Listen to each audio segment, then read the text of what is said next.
Ryu era um adolescente comum que foi atingido por um caminhão e reencarnado em um mundo cheio de magia. Ele obteve a habilidade de usar magia d'água e apenas queria viver uma vida pacífica sozinho, mas logo se tornou o mais poderoso feiticeiro do mundo todo sem nem mesmo perceber. Ryu, um menino de 15 anos, encontra-se repentinamente em um lugar branco estranho. E como ele se pergunta o que está acontecendo, um cara loiro alto chega lá e conta para ele que está morto. Ryu de repente se lembra de ter sido surpreendido por uma caminhonete com pergunta ao cara loiro se é Deus. Ele responde que é mais como um anjo que veio para enviá-lo para outro mundo. E o anjo lhe conta que pode viver como quiser na sua próxima vida. Bem, o Ryu é um cara tranquilo e ele apenas quer viver uma vida lenta e pacífica. O anjo não tem problema com sua escolha e conta para o Ryu que o mundo para onde ele será enviado tem magia e cerca de 20% dos humanos podem lançar feitiçaria. O Ryu tem talento para magia d'água e o anjo conta para ele que será jogado em uma casa segura no meio de uma floresta porque ele optou por viver uma vida lenta. Haverá comida o suficiente para durar 2 meses e haverá uma barreira invisível que impedirá os monstros de se aproximarem dele. Em breve, Ryu acorda na casa no meio da floresta e logo sai para fora para testar suas novas habilidades mágicas. Em seguida, verifica sua casa, que tem carne congelada em uma sala fria e também um banho vazio. Há uma faca e 2 livros de nível básico sobre a mesa que lhe contam sobre os monstros e as plantas da área. Depois disso, ele sai novamente lá fora e experimenta com magia, descobrindo que pode criar água apenas imaginando-a e não precisa cantar feitiçaria alguma. Ele quer tomar um banho quente, mas só consegue criar água a temperatura ambiente. Então decide começar uma fogueira em vez disso. Ele entra em modo de caçador primitivo e tenta criar fogo riscando paus um contra o outro, mas não tem a habilidade ou força necessárias para isso. Ele desiste. Mas então surge uma ideia para usar a luz do sol para criar fogo ao invés. Para isso, decide criar um lente usando gelo, imaginando moléculas de água se ligarem individualmente enquanto o calor é roubado delas. Finalmente, consegue congelar a água. Ele então cava o gelo em uma esfera e a utiliza como lente para acender um fogo. Graças a isso, ele pode desfrutar de um banho quente à noite e se dá conta de que pode criar água quente diretamente se apenas aplicar os princípios da ciência moderna à magia. O próximo dia, enquanto come carne seca para o café da manhã, Ryu pensa que precisa aumentar sua potência ofensiva porque precisará caçar monstros uma vez que esgote as reservas de comida. Ele começa praticando para tirar uma bola de água em uma árvore. Apesar de poder acertar o alvo na primeira tentativa, não causa danos, ele não se desanima com isso e decide atirar um jato d'água a alta pressão porque isso terá força suficiente. No entanto, ele não consegue aplicar suficiente força no jato d'água para alcançar a árvore e parece que está urinando da mão. Ryu sente que está prestes a desistir, mas então lembra-se do que o anjo lhe disse que a chave para usar magia é sua imaginação e que só pode melhorar com ela se praticar regularmente. Então Ryu continua praticando atirar um jato d'água até poder acertar consistentemente a árvore, e à noite consegue gerar água quente diretamente.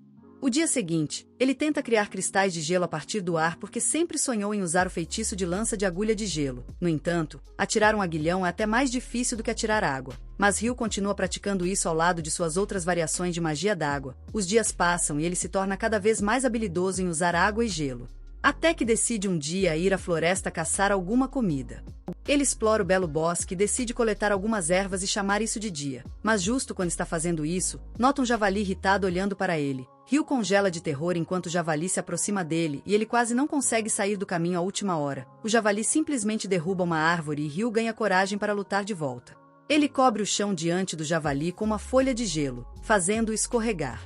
Quando o javali se aproxima dele a uma velocidade muito alta, Ryu cria vários ciclos afiados apontando para ele no final da pista. O javali atinge os ciclos a plena velocidade e morre imediatamente após ser transformado em queijo suíço. Ryu não pode acreditar que ganhou e à noite. Verifica seu livro sobre monstros para descobrir que os javalis são o tipo mais fraco de monstro. Ele nota então que apesar do livro falar sobre monstros de nível iniciante, há 2 entradas especiais no final. A primeira sobre dragões capazes de queimar completamente cidades facilmente e se alguém os vê, ele deve fugir imediatamente. A segunda página sobre demônios, seres de origem desconhecida, e o livro apenas aconselha todos a rezar para nunca enfrentarem um demônio, pois isso significa game over instantâneo. Ryu percebe que o mundo é muito grande e precisa se fortalecer rapidamente. Então, no dia seguinte, larga suas roupas para ir ao modo Tarzan integral e vaza novamente para a floresta. Essa vez, um gavião assassino ataca ele e ele quase evita o primeiro ataque. O grande pássaro então envia golpes de vento invisíveis em sua direção e Ryu percebe que esse monstro está muito acima de seu nível. Ele corre para trás, criando blocos de gelo atrás da sua cabeça para bloquear os golpes do vento e, em seguida, lança jatos d'água contra o pássaro. O gavião assassino evita tudo e, em seguida, carrega em direção a Ryu a toda velocidade, mas ele cria uma parede de gelo no último momento, bloqueando o ataque do pássaro. O pássaro perde um dos seus olhos devido à colisão e decide se retirar essa vez, ao que Ryu se sente aliviado. No entanto, enquanto estava fugindo do gavião, Ryu perdeu o sentido de direção. Quando tentou chegar em casa, de repente encontrou um lago brilhante com uma noite sem cabeça parada na superfície da água ao lado de um cavalo sem cabeça. Ryu ficou estarrecido ao ver isso e então a noite sem cabeça dirigiu sua atenção para ele. Felizmente, ele volta para casa intacto e continua a explorar o bosque após isso, lutando contra monstros mais fortes e dominando sua magia de ataque. À noite, ele vai novamente ao lago onde a noite sem cabeça está esperando por ele. Ryu não encontrou nada sobre cavaleiros sem cabeça ou mãos mortas no livro e se pergunta se é porque são monstros de nível alto ou se não são considerados monstros em absoluto. No entanto, isso não importa porque ele está aqui para se defender contra isso. Ryu ataca a noite sem cabeça com uma espada feita de gelo, mas não consegue aterrar um único golpe. Ele continua levando pancadas em vez disso, mas bloqueia todas com um escudo de gelo. Ele acaba esgotado e cai no chão, mas a noite sem cabeça não o ataca porque está treinando ele. Quando ele se levanta, a noite sem cabeça se aproxima dele, segurando uma pequena faca de cristal. A noite cobre a faca com água e então a congela, transformando em uma espada de gelo. Ela entrega a espada para Ryu, que percebe que a noite sem cabeça está o convidando a dominar essa técnica. Logo após isso, Ryu encontra o gavião assassino que havia lutado anteriormente. Mas dessa vez ele se transformou em uma versão mais forte de si mesmo. Mas também perdeu todos os seus direitos. O gavião evoluído lança golpes de vento contra Ryu, que cria paredes de gelo para bloqueá-los instantaneamente. Ele mal consegue evitar ser atingido pelos ataques que rasgam suas defesas porque são muito mais fortes do que a última vez. Ryu é obrigado a fugir e pode apenas bloquear os ataques do gavião. O galo de rapina surpreendentemente se aproxima dele e Ryu, de alguma forma, impede o ataque do galo pondo vários escudos de gelo em frente a ele. Ele tenta acertar o galo com gretas de gelo, mas isso não funciona também e então o galo utiliza um ataque sonoro para cancelar imediatamente seus escudos de gelo. Ryu percebe que está em apuros agora. Mas então o galo surpreende-o tanto literalmente quanto figurativamente ao atacá-lo com um raio de trovão. O monstro aproxima-se para terminar as coisas, mas Ryu consegue retirar sua espada cristalina e repelir o ataque. Ele até consegue cortar os ataques de vento invisíveis enviados pelo pássaro e quando este se aproxima novamente, ele consegue cravá-lo no peito. O gavião cai ao chão e Ryu se aproxima dele, percebendo que apenas conheceu o monstro 2 vezes. Mas eles desenvolveram um laço muito forte. Ele agradece Gavião por motivá-lo a crescer mais forte. Em seguida, retira a espada para deixar que ele morra pacificamente. Em seguida, Ryu começa a caminhar para casa. Mas então, surpreendentemente, um dragão surge ali. Ele pensa que é o seu último dia nesse mundo. Mas surpreendentemente o dragão começa a falar com ele pela telepatia. O dragão pergunta se ele viu um gavião preto e Ryu pânico, pensando que pode ter matado o ministro do dragão. Felizmente, o dragão parece muito tranquilo sobre isso e até elogia Ryu pelo seu feito. Ele então aponta que a arma que está carregando é muito rara porque é a espada do Rei da Fada. Ryu não acredita nisso e decide aprender mais sobre o mundo com o amigável dragão, que se apresenta como Levin. Eles conversam durante todo o dia. Mas à noite o dragão precisa voltar para casa e diz a Ryu que podem se encontrar novamente algum dia. Uma semana ou 2 mais tarde, Ryu começa a sentir falta de comida do mar e decide visitar a praia. Mas é surpreendido ao encontrar o naufrágio lá. Ele rapidamente encontra um homem perto do navio. Ao examiná-lo mais de perto, descobre que ele não está mais vivo. De repente, houve alguém gemendo e seus olhos se iluminaram. Pois este é o primeiro ser humano que encontra desde que chegou a essa realidade. O homem chamado Abel tem flashback de um monstro de polvo gigante atacando seu barco durante uma tempestade, o que o fez cair ao mar, e quando abre os olhos, encontra-se na casa do Ryu. Ele se dá conta de ter saído ileso de alguma forma e começa a procurar por outros imediatamente. Quando sai da casa, fica ainda mais confuso porque não tem ideia onde isso está. E justo então o Ryu se aproxima dele por trás. Abel está chocado porque apesar de ser um guerreiro relativamente habilidoso, não conseguiu sentir a aproximação de Ryu. Ele também está chocado com o estilo de vestir de Ryu, mas decide ser educado e não falar sobre isso inicialmente. Ryu apresenta-se a si mesmo e agradece a Abel por ter salvo sua vida.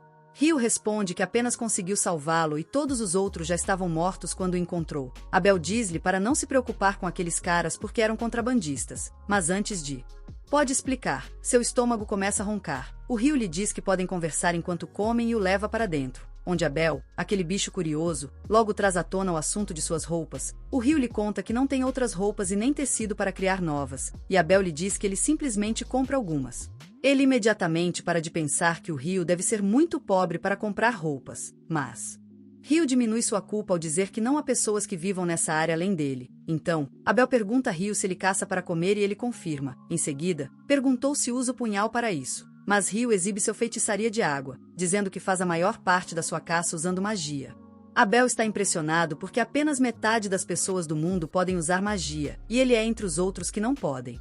É notícia surpreendente para Rio porque o anjo lhe disse que apenas 20% das pessoas podem usar magia. De qualquer forma, Abel pede a ele que o leve até a praia porque precisa confirmar alguma coisa. No caminho, ele lhe diz que se eles encontrarem algum tipo de perigo, ele gostaria de tomar as frenteiras. Rio responde que não é necessário. Mas Abel insiste porque não quer ser sempre o que precisa ser salvo. Rio deixa ele fazer o que bem entender e logo chegam ao navio partido onde todos os corpos desapareceram. Abel acha que seja os monstros ou o mar que levaram, e agradece a Rio por ter o resgatado porque senão teria enfrentado a mesma situação. Abel então diz que não encontrou o que estava procurando e, por enquanto, quer se encontrar com seus amigos. Mas a tempestade mandou o navio muito ao sul e ele não sabe qual é a direção que deve seguir agora. Ele de repente surge com uma ideia e pergunta para Rio se ele gostaria de ir com ele. Rio está surpreso ao ouvir isso, e Abel diz que poderia usar sua ajuda para encontrar o caminho de volta, e então poderia achar um emprego que permitiria que ele vivesse em condições melhores. Rio pensa sobre sua oferta por um tempo e, no final, decide se tornar o guia de Abel de volta à cidade. Naquela noite, ele olha para seu jardim que cultivou com muito esforço, e ele fica um pouco triste pensando em deixar tudo para trás. À noite, ele conta ao Abel que está saindo para despedir-se de alguém, e embora a noite seja curiosa sobre a pessoa, decide não meter o nariz naquilo. Enquanto isso, Rio vai até o lago ver o Noite sem cabeça e informá-lo de que estará saindo da floresta por um tempo longo. Ele agradece ao Noite por ter ensinado ele como lutar, e então tira seu facão, dizendo que ele vai lutar muito mais duro hoje à noite. A Noite sem cabeça também puxa sua espada e então Rio se lança em direção a ele, empurrando para trás com seus golpes incessantes. Depois de uma longa e dura luta, Rio se esgota e a Noite volta ao lago. Rio agradece mais uma vez e a Noite permanece em silêncio. No entanto, assim que chega à sua posição, ele vira para trás e convoca um uniforme mágico do interior da água como um presente de despedida.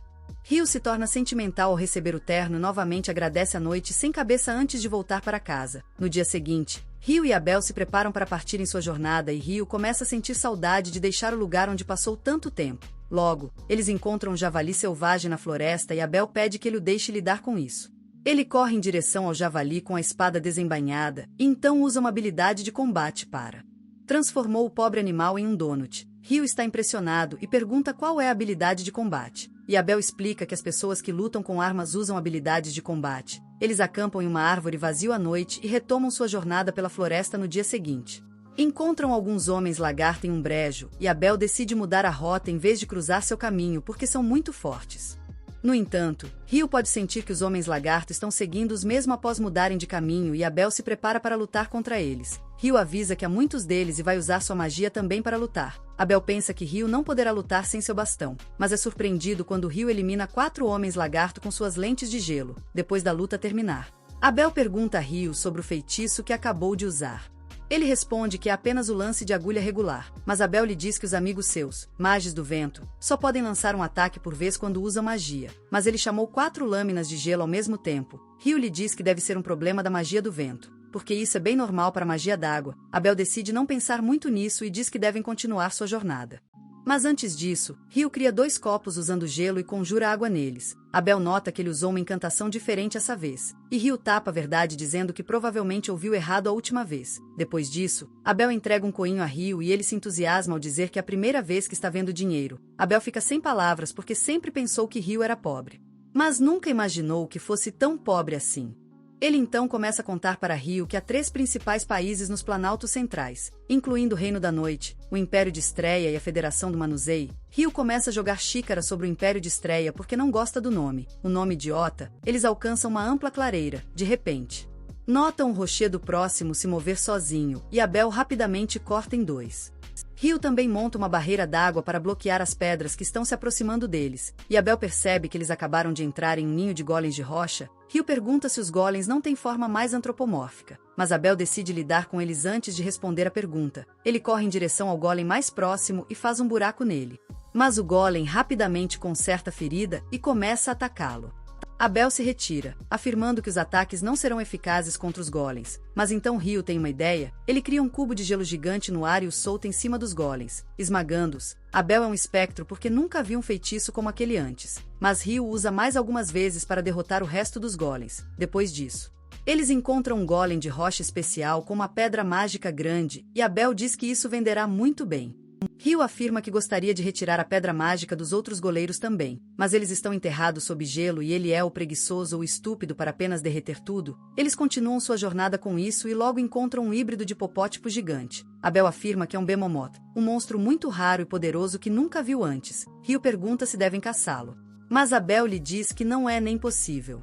Nesse momento, alguns dragões também aparecem ali e Ryu se emociona porque agora eles vão ver uma batalha entre monstros. Logo, os dragões começam a tirar rochas contra o gigante com magia, mas ele apenas rugiu, anulando sua magia e fazendo-os cair no chão. Ryu conta para Abel que provavelmente o monstro gigante usou a habilidade de cancelamento de magia. Mais tarde, enquanto estão jantando, Abel pergunta mais sobre a habilidade de cancelamento de magia para Ryu.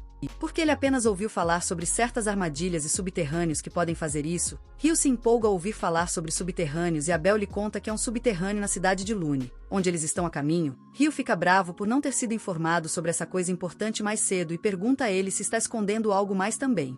Abel pergunta a ele se pelo menos sabe sobre anões e elfos, mas Ryu pede que lhe dê os detalhes.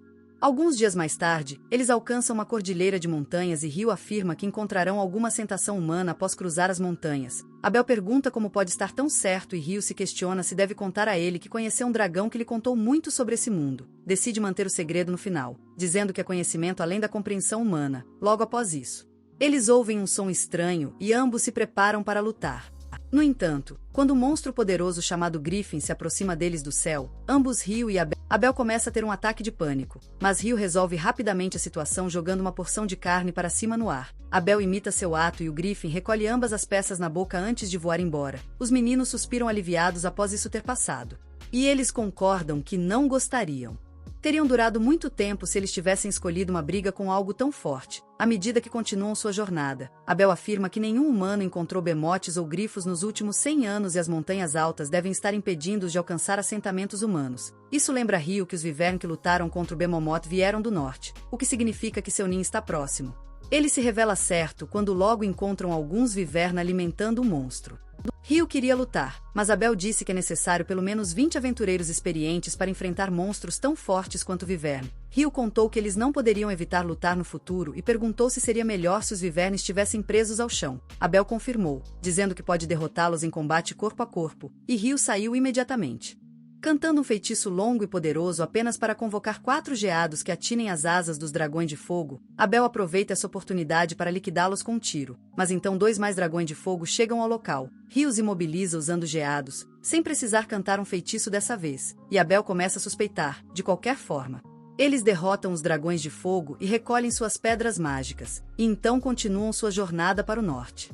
Em breve, eles cruzam a cordilheira e chegam às Colinas Verdes. Abel se surpreende ao descobrir que não apenas combateram dragões de fogo, mas também conseguiram uma grande quantidade de pedras mágicas que valerão uma fortuna quando chegarem ao... De repente se torna curioso sobre qual país estão a caminho, pois ele não tem problema com ninguém exceto o Império W. Abel lhe conta que o Império W está um pouco mais ao norte e Ryu parece aliviado ao ouvir isso. Isso confunde Abel e ele pergunta a Ryu se ele tem algum problema com o Império. Ele responde que não tem problema com o Império ou suas pessoas.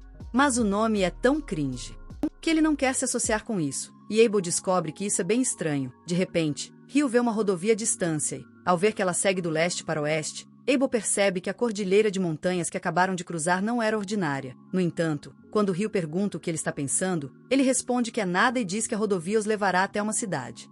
Ryu se emociona apenas ao pensar em dormir em uma cama, e Abel recomenda para experimentar a comida da cidade. Eles chegam à cidade à noite, e enquanto estão comendo jantar num bar, Abel sugere a Ryu que se inscreva na guilda de aventuras, pois uma licença de guilda funcionará como seu cartão de identidade. Além disso, se tiver uma licença de guilda, não precisará pagar imposto quando entrar em uma nova cidade. Ele lembra o Ryu de que pagou uma moeda de prata para cobrir por ele quando entraram na cidade, e Ryu começa a zombar dele, perguntando se vai manter um registro de todo o dinheiro gasto por causa de um amigo. O Abel é forçado a se encolher diante dessa atitude, mas continua sua lição e conta ao Ryu que, se ele se tornar membro da guilda de aventuras, A guilda comprará pedras mágicas e materiais de monstros dele a um preço razoável. Ele explica que apenas os alquimistas podem usar esses materiais corretamente, e Ryu se torna curioso para aprender mais sobre eles. No entanto, não tem a chance de fazer perguntas porque a garçonete traz seu prato, e ele não pode acreditar nos seus olhos quando vê um prato de arroz com curry. Ryu tenta processar como o arroz com curry pode existir nesse mundo.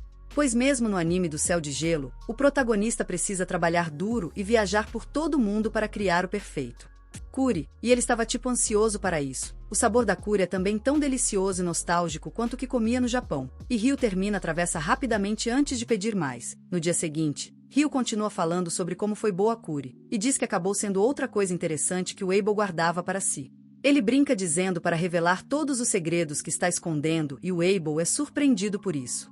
Mas Ryu apenas queria que ele lhe contasse sobre as lojas de doces da cidade. Abel caminha nervosamente embora, dizendo que não gosta de doçuras, e Ryu se confunde com seu comportamento suspeito. De qualquer forma, eles retomam sua jornada e logo alcançam a cidade de Lune, rodeada por vastas culturas de trigo. Quando chegam à porta da cidade, o guarda Nimer identifica Abel. E ele está chocado ao vê-lo porque havia sido reportado como desaparecido há alguns meses atrás. Abel conta para ele que muitas coisas aconteceram e conseguiu voltar para casa graças a Ryu. Nimer agradece a Ryu por ter salvo o amigo dele. Em seguida, estica a mão com entusiasmo, após o qual começa a pegar conversa com Abel. Uma vez que eles estejam dentro do povoado, Abel conta para Ryu que devem ir direto para a guilda, pois com ele lá, Ryu pode subir de nível imediatamente no momento da inscrição. Ele explica que normalmente, os novatos em aventura são atribuídos o ranking F ao se registrar, mas se um aventureiro classificado como B ou acima pode falar bem neles, eles podem subir para o ranking D imediatamente. Logo, eles chegam à guilda e todos lá estão surpresos de ver novamente Abel. Eles o cercam como se fosse uma celebridade. E Ryu está feliz em ver que Abel tem tantas pessoas que se importam com ele. Ele decide deixar ele desfrutar dessa reunião por um pouco mais e sai para pegar ar fresco. Ele começa a caminhar, quando de repente, encontra uma elfa. Enquanto Ryu está encantado com as suas orelhas pontudas e rosto bonito, a menina elfa não consegue tirar os olhos dele porque do seu uniforme. Ele reconhece que é o casaco do Rei dos Fadas e diz que o rei deve gostar muito de Ryu para lhe dar um presente desses. Ryu não consegue entender o que ela quer dizer, e então a menina elfa lhe conta que está com pressa hoje, mas espera se encontrar novamente algum dia. Ryu simplesmente fica ali pasmo quando Abel sai para encontrá-lo e lhe pede para voltar dentro. Em seguida, apresenta Ryu a todos os seus amigos como o cara que salvou sua vida. Todos agradecem a Ryu por ter salvo Abel. E ele começa a gostar de toda a atenção que está recebendo. Depois disso, Abel leva Ryu à mesa de recepção e pede ao recepcionista que o registre como um aventureiro de rank D com base na sua recomendação. O recepcionista está surpreso ao ouvir isso porque ninguém do grupo de Abel havia recomendado alguém antes, e responde que Ryu é um caso muito especial. O recepcionista diz que Ryu ainda precisará mostrar prova da sua força antes de poder ser registrado.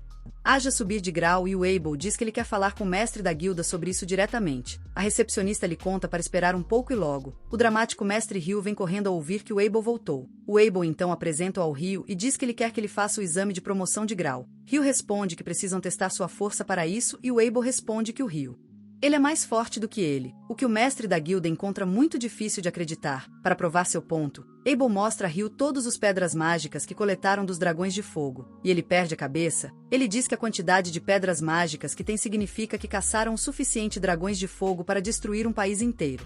E Abel lhe conta que não precisa se preocupar com o ataque de monstro porque caçaram o dragão de fogo ao sul das Montanhas do Mal. Ryu está curioso se o nome da montanha é significativo de alguma forma, e Ryu diz que não ouviu falar de ninguém que tenha cruzado as montanhas malignas com segurança. Ele afirma que elas são tão perigosas que até os mais altos rankings de aventureiros não vão lá sem uma razão muito convincente. Ele não pode acreditar que Ryu sejam as primeiras pessoas da história a alcançar esse feito. E imediatamente concorda em aumentar o posto de Ryu sem precisar fazer um teste. Exatamente nesse momento, a comitiva do Abel invade o quarto e estão muito emocionados porque pensavam nunca mais o ver novamente. O mestre da guilda decide deixá-lo se reunirem com seu amigo enquanto ele leva o Ryu para fora para registrar. O Ryu segue-o, mas o Abel pede que espere na mesa do recepcionista após terminar porque quer mostrar-lhe um lugar especial. Depois disso, o Ryu leva o Ryu até sua sala enquanto lhe conta que a comitiva do Abel, os Crimson Espada é um dos seus partidos mais fortes e populares. Ryu não está surpreso com isso e é mais curioso se ele realmente merece ser um E-Rank desde o início. Em resposta, Ryu lhe diz que sabe como Abel é talentoso, mas também sabe que não pode derrotar um Viver sozinho. Isso faz com que ele acredite que Ryu desempenhou um papel importante na luta contra os Wyvern, o que o qualifica para ser um E-Rank. Em seguida, a recepcionista chega ao escritório com o equipamento necessário para registrar formalmente Ryu como um aventureiro e Ryu deixa isso por conta dela porque tem muito trabalho burocrático para lidar. A recepcionista Nina começa apresentando-se e em seguida começa a fazer perguntas de entrevista básicas. Ela então informa Ryu que, durante os 300 dias após sua inscrição na guilda, ele pode permanecer. No alojamento da guilda, ele terá que encontrar outro lugar para morar. Em seguida, ela lhe fala sobre o curso de exploração de torres do subterrâneo oferecido pela guilda para novos aventureiros como ele. E Ryu responde imediatamente que quer se inscrever no curso. Nina lhe diz para ir à sala de encontros 2 dias após as 9 horas da manhã. E Ryu está surpreso ao descobrir que eles têm relógios aqui.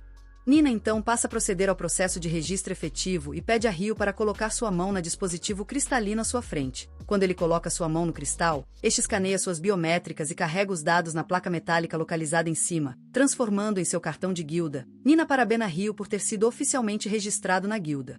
E com isso eles saem do escritório.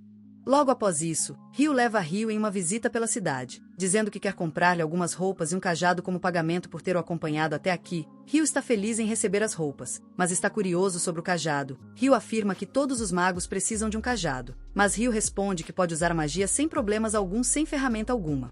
Ele acrescenta que também usa uma espada quando precisa lutar corpo a corpo, então o cajado não ajudaria muito nele. Abel está surpreso ao ouvir isso e fica ainda mais surpreso quando Ryu lhe conta que a pequena faca que tem é na verdade sua espada. De qualquer forma, Ryu lhe diz que precisa de algo mais urgente do que roupas ou bastão, e isso é informações sobre os fundamentos desse mundo. Logo após, ele descobre que o horário, dia, semana e mês nesse mundo são os mesmos da Terra. E eles até usam um sistema métrico para medir coisas. Agora ele está certo de que alguém da Terra veio para este mundo há muito tempo e mudou como as coisas são feitas, o que é porque há tantas coisas familiares aqui. Justo quando isso acontece, o Abel retorna do armazém após pagar pelas coisas compradas pelo Ryu, e então ele lhe conta que a principal atração do dia ainda não foi realizada. Ele leva o Ryu para uma imensa hospedaria, onde todos os seus amigos da guilda estão presentes para celebrar seu seguro retorno. Eles fazem festa até a noite toda, e na manhã seguinte, Nina precisa pagar o pato de Ryu para mostrar-lhe o lugar onde ele vai ficar. Ela leva-o para um quarto onde 2 novatos estão já hospedados, e o cara com cabelo castanho apresenta-se como Nils, e o tipo louro como Edo. Eles o acolhem no quarto e, assim que Nina sai, Nils começa a falar sobre quanto ele gosta dela. Edo lhe ordena parar de sonhar com mulheres fora do seu alcance e logo ele começa a fazer conversa fiada com Ryu sobre como estão as coisas no alojamento da guilda. De repente, Nina volta para o quarto com outro aventureiro recém-inscrito, que nervosamente se apresenta como Amon, e os 4 meninos logo começam a se ligar entre si. Poucos dias após isso, Ryu e Amon concluem o curso de sobrevivência em cavernas para iniciantes e seu instrutor lhes diz que vão entrar no primeiro nível de uma caverna à tarde. Amon está visivelmente tenso sobre ir a uma caverna, mas Ryu conta com ele para se acalmar porque, se ele se esgotar agora, estará cansado quando chegar à caverna. Em seguida, o instrutor pergunta se alguém tem alguma dúvida, e Ryu pergunta se há um jeito de instantaneamente. Viagem para os andares que eles já haviam limpo antes. O instrutor está impressionado com a pergunta porque apenas os aventureiros experientes sabem sobre isso. Ele diz que há alguns subterrâneos no sul que têm o recurso de viajar instantaneamente entre checkpoints, mas não há nada como isso no subterrâneo do Lon. Depois disso, o instrutor leva todos os alunos ao subterrâneo que está no meio da cidade. Ele explica que a cidade foi construída em torno do subterrâneo e que, a cada poucos anos, a população de monstros na cripta aumenta repentinamente, e às vezes, os monstros alcançam a superfície. Ele explica que as paredes ao redor da cripta protegem os civis dos monstros, mas garante aos novatos que não há chance de uma grande onda de monstros agora. Em breve, eles chegam ao primeiro andar da cripta, que é uma zona segura sem monstros. O instrutor diz a todos que estão livres para explorar o primeiro andar, mas precisam permanecer. Perto da entrada, Ryu e Amon se unem e logo Ryu sente um monstro se aproximando deles. Ele pede a Amon para atacar o monstro enquanto ele o segura no lugar, e o menino nervosamente desembainha sua espada. Poucos momentos mais tarde, uma NT monstro chega lá, e Ryu imediatamente identifica como uma formiga soldado do livro que lê. Ele pede a Amon para atacar a garganta do monstro enquanto ele o impede usando lentes de gelo. Ryu prende completamente o monstro ao chão e Amon corta facilmente seu pescoço, marcando seu primeiro golpe. Ele está extremamente feliz com isso e Ryu extrai a pedra mágica dos formigas como um troféu para sua primeira caçada bem-sucedida a monstros. Mais tarde, eles jantam com seus colegas de quarto que querem celebrar sua primeira viagem ao porão e estão muito impressionados em ter conseguido abater uma formiga soldado. Amon afirma que apenas deu o golpe final e que Ryu fez a maior parte do trabalho. Segurando a formiga, ele então diz que quer ir ao porão novamente amanhã, mas está preocupado em ir sozinho. Ryu oferece para acompanhá-lo porque também quer explorar um pouco mais o porão, pois está preocupado em encontrar um monstro no primeiro andar mesmo quando o instrutor disse que não havia monstros lá. Edo acrescenta que também ouviu falar sobre formiga-soldado vindo para o segundo e primeiro andar recentemente, e os meninos estão confusos com a razão, exatamente nesse momento. Abel chega ali e diz que é porque as formigas-soldado podem escavar seu caminho até lá, e os meninos freak out ao ver o mais famoso aventureiro da cidade de perto. Ryu, no entanto, é franco como sempre com seu amigo.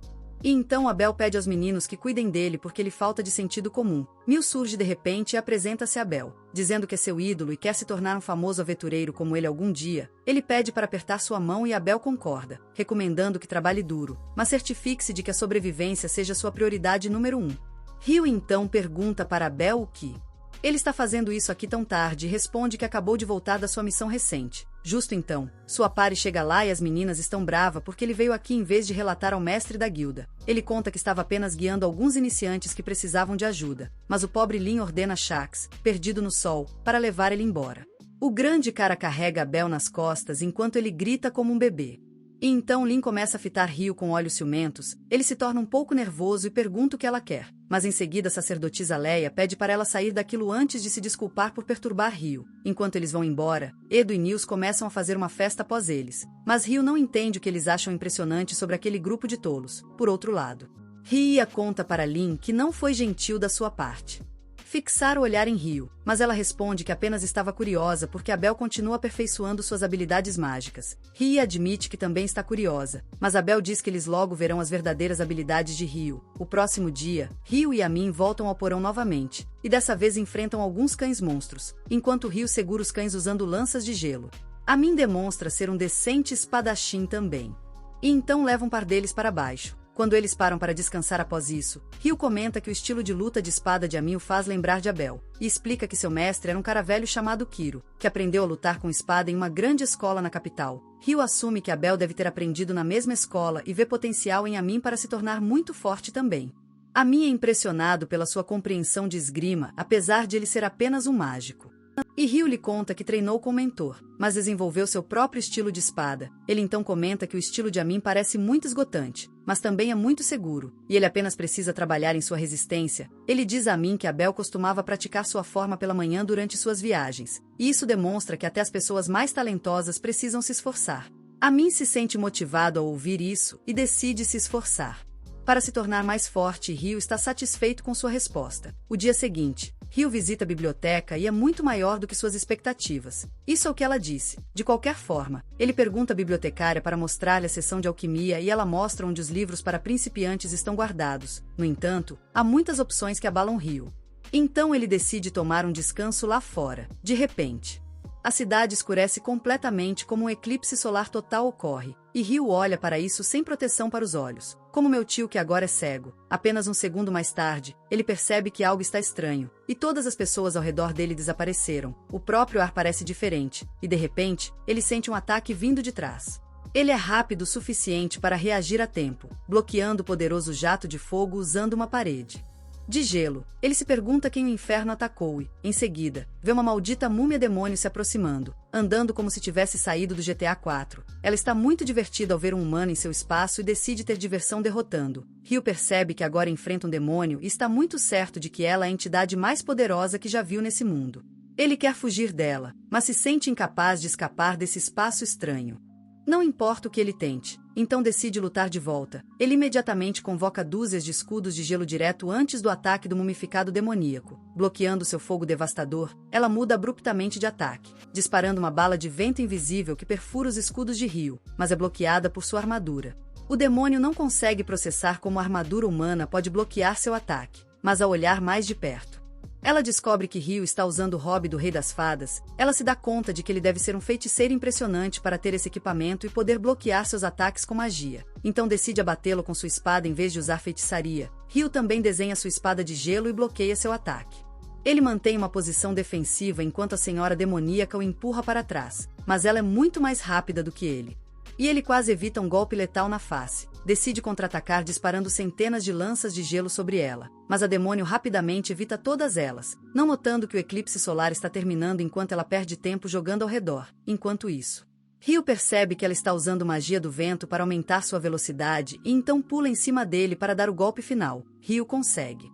Bloqueie sem muita dificuldade porque, mesmo que o demônio seja rápido, os golpes dele são nada em comparação ao cavaleiro sem cabeça que lhe ensinou. O demônio, por outro lado, está impressionado e pergunta quem é ele para ter a roupa do rei das fadas além de sua espada. Ela cria uma bola de fogo para atacá-lo, mas Ryu cancela instantaneamente usando um lenço de gelo. Isso irrita o demônio. Ela decide matá-lo rapidamente porque ele pode ser um perigo para ela se o combate continuar por mais tempo. Ela o ataca brutalmente, mas Ryu defende confiavelmente contra seus golpes. Ele encontra uma oportunidade de contragolpe e isso faz a demônio perder o equilíbrio. Ryu estava esperando esse momento e lança uma barragem de lanças de gelo sobre ela. A demonia cria uma parede de fogo ao seu redor, neutralizando todos os ataques dele, mas à medida que sua intensidade aumenta, ela cria muralhas de rocha para se proteger. O Ryu também muda o padrão de ataque, usando jatos de água a alta pressão para cortar através da parede e ferir o demônio. Ela está chocada quando seus ataques machucam ele, mas felizmente para ela, o Ryu estava apenas atacando às cegas devido ao fumo.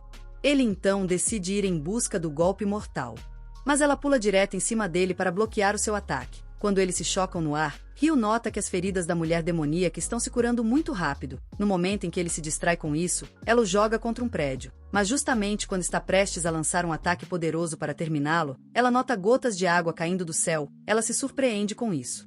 Mas quando uma gota de água toca seu rosto e a repreende porque estava mesmo mais quente do que a temperatura de ebulição, ela grita de dor. Ela imediatamente se cobre com um balão de pedra enquanto espera que a chuva acesa termine. E no meio tempo, Ryu desce. De repente, a mulher demoníaca desencadeia uma magia flamejante poderosa, fazendo explodir tudo ao seu redor. Ela se aproxima ameaçadoramente de Ryu. Mas quando então?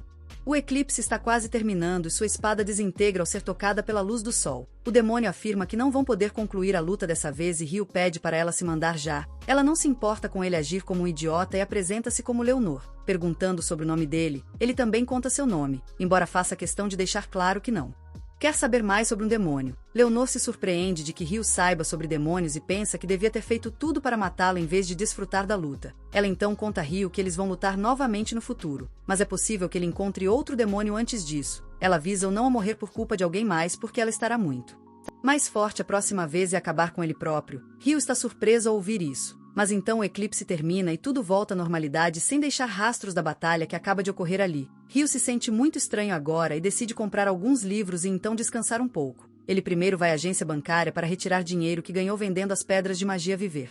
E então passa pela sala do seu quarto para se encontrar com os amigos. Ele nota que eles não estão lá, mas quando está prestes a sair da sala, encontra-os sendo intimidados por alguns outros aventureiros. Mills e Ido chamam-no de covarde por atacá-los quando estavam feridos, mas o líder dos intimidadores, Dan, diz-lhes que podem dizer o mesmo coisa quando os monstros os atacam no porão e eles morrem. De repente, seus lacaios são jogados ao chão inconscientes porque Ryu atacou-os por trás e conta para o Dan que ele estava absolutamente certo, mas devia ouvir seu próprio conselho às vezes. Ele pergunta se ele está pronto para correr agora que seus amigos estão baixos, e o Dan imediatamente corre para dar um soco nele. Ryu simplesmente se afasta e bate nele na barriga com a parte de pau da espada, fazendo vomitar o café da manhã de hoje. Em seguida, ele segue para curar seus amigos, dizendo-lhes que precisam de mais resistência para que nenhum bandido possa surpreendê-los da próxima vez. No entanto, antes disso, ele diz que todos devem se recuperar e relaxar. Eles vão ao banho público onde o padre Ido cura a ferida de Ryu causada pela bala de vento.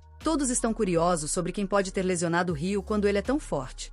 E decide não contar sobre o demônio por enquanto porque se relaxar vem em primeiro lugar. Logo após isso, Amon, Nils e Ido começam a ir para o porão como equipe. Enquanto Nils e Amon lutam contra os goblins, Eto fica atrás para ajudá-los e curá-los quando ficarem feridos. Nils começa a coletar as pedras mágicas dos goblins enquanto Edo cura Amon, e eles conversam sobre como foi perigoso para eles terem se deparado com alguns goblins. Nils diz que devem recuar agora porque ir mais adiante será perigoso. E Edo?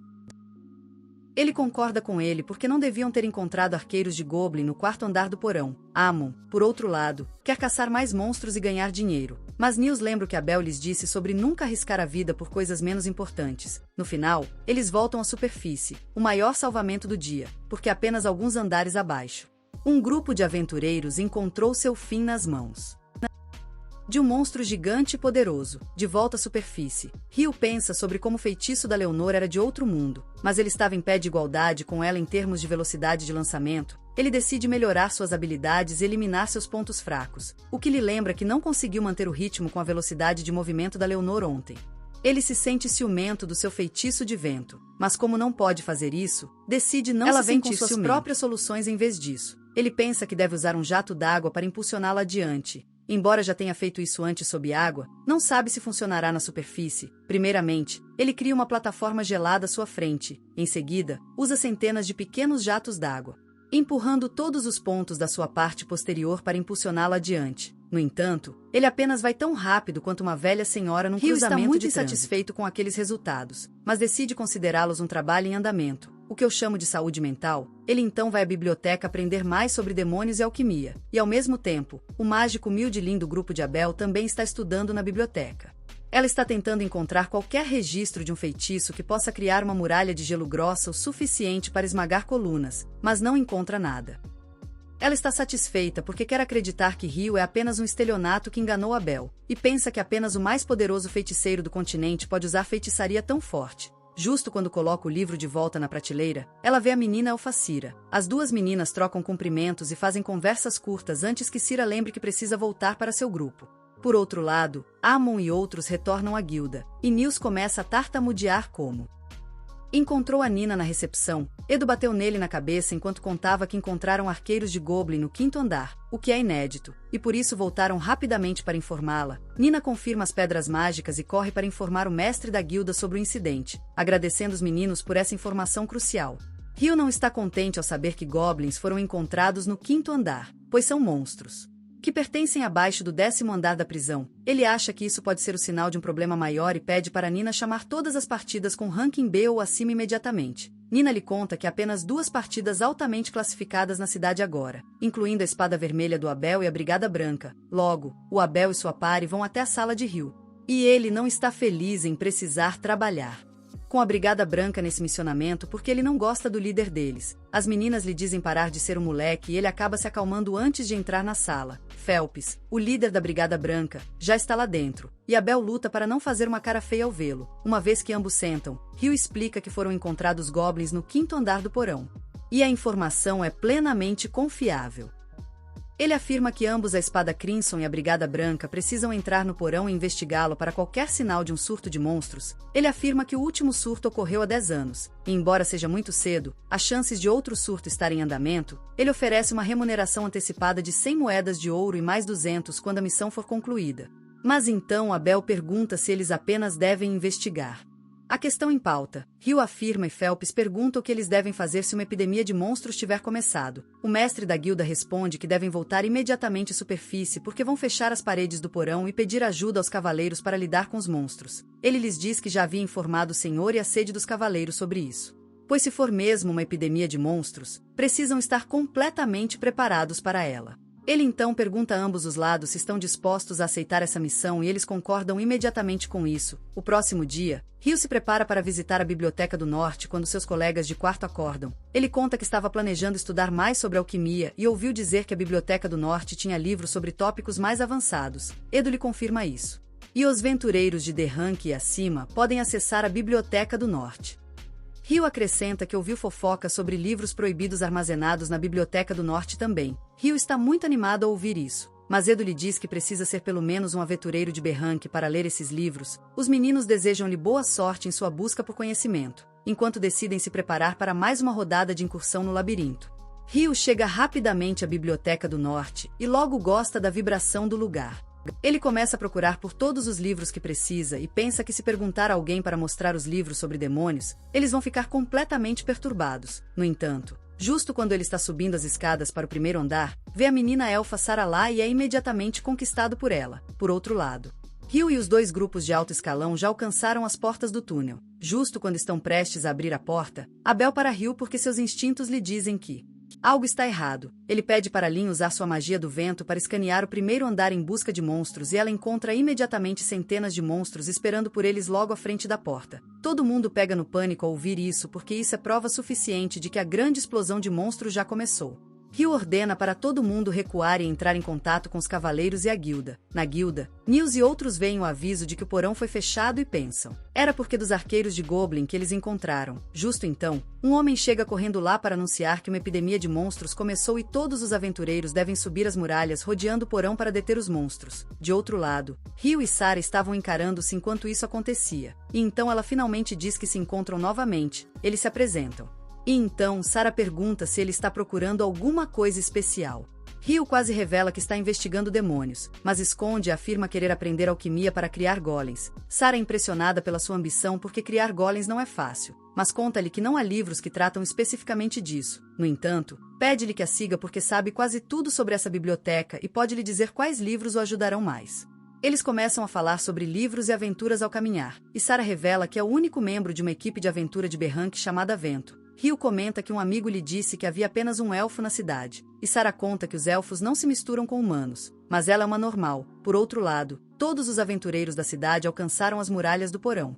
E logo os monstros quebram a porta pesada. Rio ordena que todos ataquem usando magia e flechas, desencadeando uma batalha feroz contra o exército de goblins. Os cavaleiros se juntam a eles em breve, e a situação parece estar sob controle. Mas Rio está preocupado porque há mais monstros do que ele viu na última epidemia. Enquanto isso, a pare de Abel esgota as flechas, mas justo quando isso acontece, Nils traz um barril cheio de flechas para ele, juntamente com uma mensagem de Rio que sua pare deve derrubar após a onda de bandos terminar. Em breve, quase todos os gobelinos estão caídos, e Rio ordena que Abel e Phelps liderem suas partidas na batalha. Eles pulam da parede e usam o feitiço de vento do Yus para retardar sua aterrissagem. Eles correm à frente, lidando com os gobelinos restantes rapidamente antes de alcançar a porta e esperar pelo chefe. Em breve, um general Goblin sai dele, e eles pensam que tudo terminará quando matarem o chefe. Ele, no entanto, dois mais generais de Goblins saem após ele e Abel percebe que estão lidando com o rei de Goblins aqui. Ele diz que precisam lidar com os generais de Goblins antes do rei de Goblins chegar porque eles se tornarão demasiado fortes caso contrário. Ele decide que ele e Phelps vão derrubar um rei cada, enquanto Lin e Leaia vão levar o restante. Eles começam a lutar contra os generais, e Abel consegue cortar os braços do inimigo, quando de repente ele vê o rei dos goblins na entrada e grita para todos se abaixarem. No momento seguinte, uma poderosa rajada de vento sai da cripta, matando os generais dos goblins em um golpe só. Todo mundo está chocado com a força e crueldade do rei dos goblins. Mas Abel e Phelps sabem que são os únicos que podem lutar contra ele. Eles se unem para atacar o rei dos gobelinos juntos, mas suas armas falham em penetrar sua armadura. De repente, Abel corre direto ao rei dos gobelinos, usando sua habilidade para se transformar em um fantasma e tusodificar seu ataque. Ele então chega mais perto dele e usa sua habilidade de combate para perfurar seu coração, mas não consegue terminar o trabalho. O rei dos gobelinos tenta atacá-lo, mas Abel ordena Lin que acabe com ele enquanto desaparece novamente. LYNNS flechas de vento passam por ele e atingem o rei Goblin, levando-o ao chão. Todos se sentem aliviados ao ver que finalmente venceram, mas não sabem que as coisas estão longe de estar resolvidas, pois algo ainda mais perigoso está dentro do túnel. Depois disso, Rio volta para Guilda. Ele encontra todos abertamente entusiasmados. Enquanto Rio está sobrecarregado de documentos, ele está zangando na sua sala porque precisa atualizar o senhor local e o comandante noturno sobre a eclodência do monstro, e então pagar a taxa para todos os aventureiros que participaram da batalha. Além disso, ele precisa avaliar o desempenho de todos os aventureiros, enviar as faturas ao Palácio Real para obter alguns fundos e planejar a reparação dos edifícios danificados enquanto também. A única distração é que o porão vai ser fechado por um mês, então ele não precisa se preocupar com essa parte. Mas Rio sabe que vamos criar outro conjunto de problemas. Enquanto isso, Rio aprende com os amigos que houve uma explosão de monstros no porão e eles resolveram graças às duas principais facções. É isso o motivo pelo qual há um ambiente festivo. E Rio acha que é um bom motivo. Nils começa a exaltar as habilidades de Abel e fala sobre como ele lutou com o rei dos goblins. Ido acrescenta que Lin aplicou o golpe final com chuva de bala, que é o nível mais alto de magia do vento. Rio afirma que Abel foi capaz de evitar aquele ataque mesmo sem se mover, e ele se pergunta como ele fez isso, justamente quando Rio está pensando isso. Abel chega lá e diz que usou a habilidade de espada chamada Sombra Perfeita que lhe permite evitar todos os ataques à distância. Moinhos e outros começam a fanboyagem ao verem Abel, e ele também os elogia por sua ajuda. Enquanto isso, Rio continua pensando sobre a habilidade de Sombra Perfeita e diz que quem a nomeou deve ter sido um gênio. Justo quando isso está acontecendo, Lin e Leia chegam lá procurando por Abel e dizem que sabiam que ele estaria com Rio. Rio sente uma grande hostilidade por trás das palavras doces deles, mas então, de repente, Lin pergunta. Ele afirma que seu limite é um cubo com lado de 40 metros e Lin não acredita nos seus ouvidos. Rio lhe conta que não foi fácil aprender e dominar, mas conseguiu fazer de alguma forma. Ela pergunta se é um feitiço original, mas ele nem sabe o que isso significa. Lin diz que é conhecimento básico que a maioria dos feitiços são lançados recitando encantos, mas Rio afirma que acredita que as invocações são uma questão de preferência pessoal. Lin não entende o que ele está dizendo, mas antes que possa perguntar outra coisa, Mills avisa Rio que a comida está ficando quente e ele corre imediatamente para a mesa de comida. Logo após isso, os empregos tornam-se escassos na guilda. Mills e seu amigo apenas observam o quadro de avisos vazio porque as vagas já estavam ocupadas quando eles entraram. Nesse momento, Rio também chega lá e aprende sobre como o mercado de trabalho tem estado lutando desde que a torre foi fechada temporariamente. Os meninos perguntam se ele está ali em busca de uma missão também. E Rio responde que precisa comprar alguma lâmina de cobre mágica para seus experimentos alquímicos. Eles estão surpresos ao ouvir isso porque o minério mágico é muito custoso, mas eles sabem que Rio é incrivelmente rico, então não importa para ele. Por outro lado, eles estão lutando para encontrar um emprego. Rio decide ajudar os seus camaradas e lhes diz que vai contratá-los para trabalhar em uma mina de cobre mágico. Mills conta a ele que é uma mina abandonada perto da cidade. E Rio está feliz em saber disso. Ele conta aos meninos que vai pagar 4 moedas de ouro cada apenas por eles aceitarem o emprego, e então comprará cada pedaço de minério de cobre por 25 moedas de ouro. Desde que sua única condição seja que todos voltem para casa seguros, os meninos estão emocionados ao ouvir isso porque não ganhariam tanto dinheiro num ano com empregos normais. Eles perguntam a ele se está certo de poder pagar essa quantia, e Rio responde que é ainda mais barato do mercado da minério de cobre mágico. Ele se dispõe a fazer o trabalho e Rio volta para sua sala. Mas então ele ouve algumas vozes perturbadoras vindo da rua. Ele encontra um grupo de cavaleiros tentando levar uma mulher consigo, e um aventureiro tenta impedi-los. Rio assiste ao drama intensificar enquanto os cavaleiros arrastam a garota embora.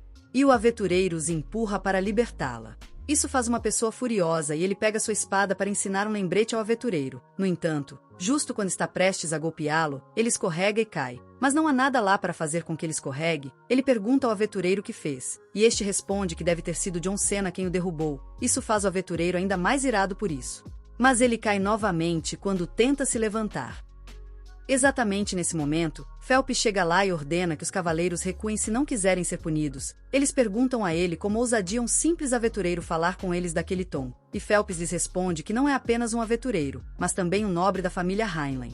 Um dos cavaleiros se lembra de que é a mesma família do qual veio o anterior comandante dos Cavaleiros Reais, e Phelps declara que estão falando sobre seu pai. Ele então lhes ordena que parem de manchar a reputação dos cavaleiros e eles imediatamente se afastam. Phelps elogia o aventureiro pela sua coragem e pede que ele escolte a mulher até seus amigos. Ao saírem, ele se vira para a janela de Rio, que o cumprimenta. Phelps apresenta-se como líder da Pare Branca e diz que ouviu tudo sobre sua incrível magia.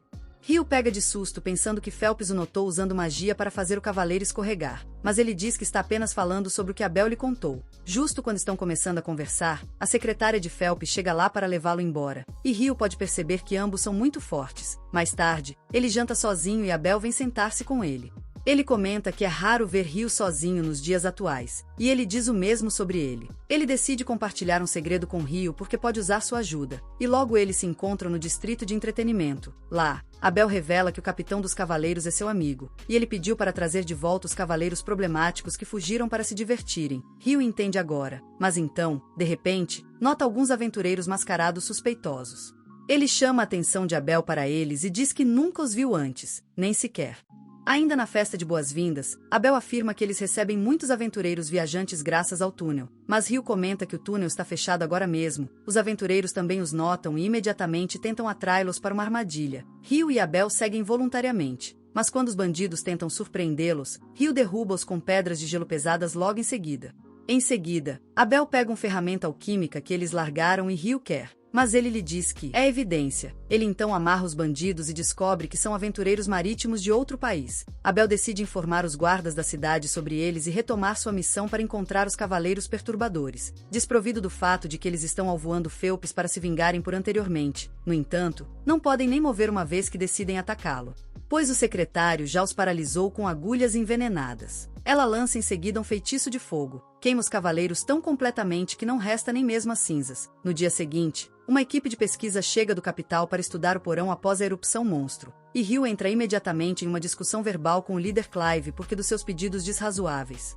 Ele quer que a cidade de Lune forneça comida e suprimentos ao seu grupo inteiro quando eles estão diante de uma grave escassez. Ele também deseja abrir o porão para investigá-lo. Hugh lhe diz que é bobo abrir o porão tão logo após um surto. Mas Clive lhe responde que tem toda a autoridade do recém-nomeado ministro da exploração de porões. Os dois se encontram em impasse e o debate não parece ter fim. Então o sábio velho feiticeiro decide intervenir. Ele começa a dizer ao Hugh que eles vão lidar com um problema de comida na próxima vez e que, nessa ocasião, a cidade pode abrigá-los. Quanto à abertura do porão, Clive diz que o Hugh não tem escolha, mas ele decide colocar uma condição própria. Ele afirma que se a cidade ou seus cidadãos forem prejudicados pela abertura do porão, será responsabilidade da ministra. Clive fica furioso ao ouvir sua exigência, mas o Hugh faz claro que não abrirá o porão, até ele concorde com isso. O velho feiticeiro convence Clive a aceitar a condição e então diz que vão contratar alguns aventureiros habilidosos como seus guardas para essa missão. Por outro lado, Hugh visita o Barão de Abel e sua par e se hospedam para ver se servem comida melhor do que as instalações da guilda. No entanto, justo quando ele está prestes a entrar, uma menina sai correndo da porta e pede que ele leve. Chega à guilda de aventura porque tem uma mensagem urgente a entregar. Hugh está muito fome, mas decide ajudar a menina que entrega o bilhete para Abel. Sua professora da capital real enviou, pedindo que ele ajude a equipe de pesquisa que vai explorar o porão. Abel não está tão certo disso porque há muitos anos atrás, uma equipe de alto nível foi ao porão logo após um surto e nunca mais voltaram. Hugh lhe diz que ele deve recusar a solicitação nesse caso, e ele decide voltar para a pensão para almoçar. Enquanto isso, a menina apresenta-se como Nathalie, uma jovem feiticeira iniciante de uma família conhecida por suas habilidades mágicas com água. Lynn perguntou imediatamente se ela ouviu falar de um feitiço para construir uma muralha de gelo muito alto no ar. E ela responde que não, mas está apenas começando a aprender magia.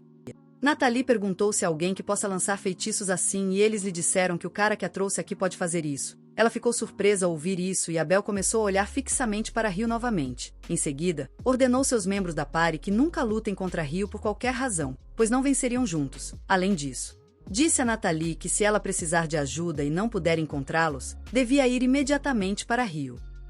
O dia seguinte, a equipe de pesquisa se prepara para entrar no porão, e ao final, Abel aceita a solicitação de guardá-los. Ele conhece o velho feiticeiro do passado e conversam sobre a ferramenta detectora de mana que pode transmitir sinais de mana do porão para a equipe de análise que montou o acampamento fora. Passam 3 dias após isso, e a equipe de pesquisa chega ao 7º andar do porão. Mas não encontram nada em comum em absoluto. No entanto, Clive e sua equipe da Royal Academy parecem estar em pressa para encontrar algo, e Abel decide não se preocupar com aqueles pretensiosos como eles. À mesma hora, fora do local, os aventureiros de menor patente recebem atualizações sobre o que está acontecendo no subterrâneo e as missões que podem aceitar enquanto ainda é proibido para eles. Hugh tem uma pergunta na cabeça e pergunta ao senhor sobre a cor das pedras mágicas que os monstros do surto jogaram.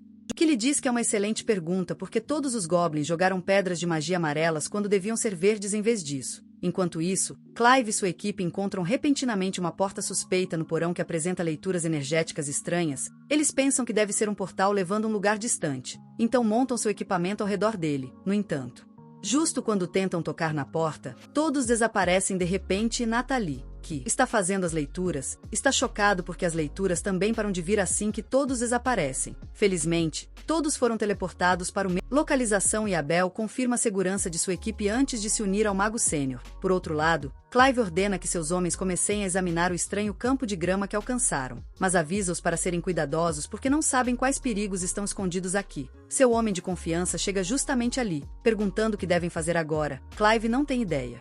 Mas pelo menos sua teoria é que os monstros vieram do 38º andar da torre.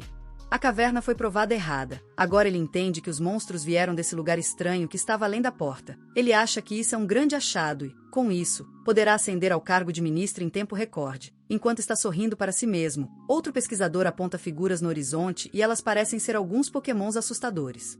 Por outro lado, Nathalie e a equipe de coleta de dados estão preocupados com o sinal perdido. De repente, o sinal retorna e lhes diz que a equipe de exploração está no 40º andar, e desaparece novamente instantaneamente. Justo quando isso acontece, um cara chamado Christopher chega lá e se apresenta como representante da Colégia Mágica.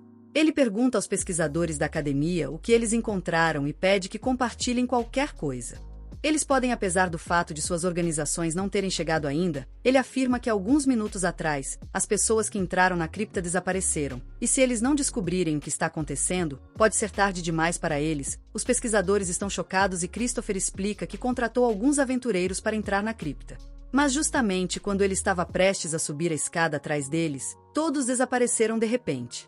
Os pesquisadores estão chocados ao ouvir isso e o líder deles verifica que também encontraram sua equipe desaparecendo há apenas alguns minutos, e então seu sinal reapareceu por um breve momento, mas estava no 40º andar. Christopher está chocado ao ouvir isso porque ninguém alcançou ainda o 38º andar desse labirinto, e ele sabe que mesmo as partidas classificadas como B enfrentam dificuldades além do 30º andar. Os pesquisadores contam isso para ele sobre a festa de Abel que está guardando sua equipe, e Christopher diz que já enviou uma mensagem ao mestre Gilda pedindo ajuda. No entanto, Natalie pânics, percebendo que ninguém pode resolver essa situação, nessa condição, sua única esperança é Rio porque Abel lhe disse para contatá-lo se não puder alcançar alguém mais. Ela sai correndo imediatamente para encontrá-lo, deixando todos confusos. Por outro lado, a notícia sobre o grupo de pesquisa desaparecendo chega até Rio, que começa a se preocupar. Ele decide ir imediatamente para a entrada do porão e pede à recepcionista que mantenha todos em estado de alerta, mas não revele nada a eles até confirmar a situação com os próprios olhos. Enquanto isso, Rio está vagueando pela biblioteca, incapaz de encontrar qualquer livro útil. Quando ele sube para o primeiro andar, começa a desejar ver novamente a Cira da Batalha Elfa e o universo atende às suas orações porque Cira o vê quando está devolvendo alguns livros. Rio vai rapidamente ao seu lado e, enquanto começam a conversar, revela que estava procurando por registros de eclipses passados e surtos de monstros para compará-los. Cira lhe diz que sabe onde estão exatamente esses documentos e ordena Rio para o seguir. Enquanto se deslocava, Cira começa a aprender sobre a teoria de Rio que sugere que os eclipses solares e as saídas de monstros estão ligados, e ela acredita que ele está certo. Ela viveu o suficiente para ver que sempre houve um eclipse solar antes de uma saída de Dungeon, mas nunca viu um eclipse solar total como o que aconteceu há alguns dias. Ela afirma que tentou investigar esse tema antes, mas está curiosa sobre por que Rio fez essa conexão. Ele se torna nervoso porque não pode contar para ela que lutou com um demônio no meio do eclipse, então decide mudar de assunto. Ele pergunta a Cira sobre os tons das pedras mágicas que encontram em monstros e os fatores que afetam isso. Ela permite que ele mude de assunto e diz que o principal fator é a idade do monstro. Rio responde que aprendeu isso com Abel durante suas viagens. E então diz que ele é curiosa sobre as pedras mágicas amarelas encontradas nos monstros durante o surto. Cira se confunde ao ouvir isso porque apenas os monstros recém-nascidos têm pedras mágicas pálidas, e ela suspeita que são os monstros velhos e poderosos do porão que saem durante o surto. Rio concorda com ela porque a história dos goblins fracos é diferente. Mas generais de Goblin e o rei de Goblin não podem sair do porão logo após terem nascido.